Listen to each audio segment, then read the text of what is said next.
অনৈতিক কর্মকাণ্ডে জড়িত থাকার দায়ে বাংলাদেশে সহ ৫৬ জন বিদেশিকে গ্রেপ্তার করেছে মালয়েশিয়ার ইমিগ্রেশন পুলিশ। দেশটির ইমিগ্রেশন বিভাগ বলেছে ১০ জুলাই বুকিত বিন্তাংয়ের আশপাশে ৫টি স্পা সেন্টার থেকে তাদের আটক করা হয়।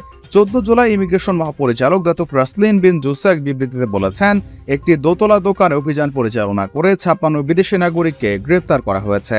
পাসপোর্ট ছাড়াই পার্লার পরিষেবার আড়ালে অনৈতিক কার্যকলাপ চলছিল। জনসাধারণের এমন অভিযোগের পর পুত্রজা ইমিগ্রেশন সদর দপ্তর থেকে বিভিন্ন পদমর্যাদার কর্মকর্তাদের একটি দলের সমন্বয়ে অভিযান পরিচালনা করা হয়।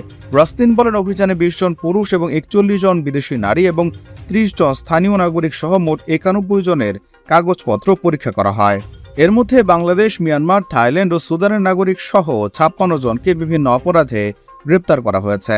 তবে এই সংখ্যায় কতজন বাংলাদেশিকে আটক করা হয়েছে তা বিবৃতিতে নির্দিষ্ট সংখ্যায় উল্লেখ করা হয়নি। এছাড়াও গ্রেপ্তার করা হয়েছে ২ জন স্থানীয় নাগরিককে, যারা পার্লারের দায়িত্বে ছিলেন।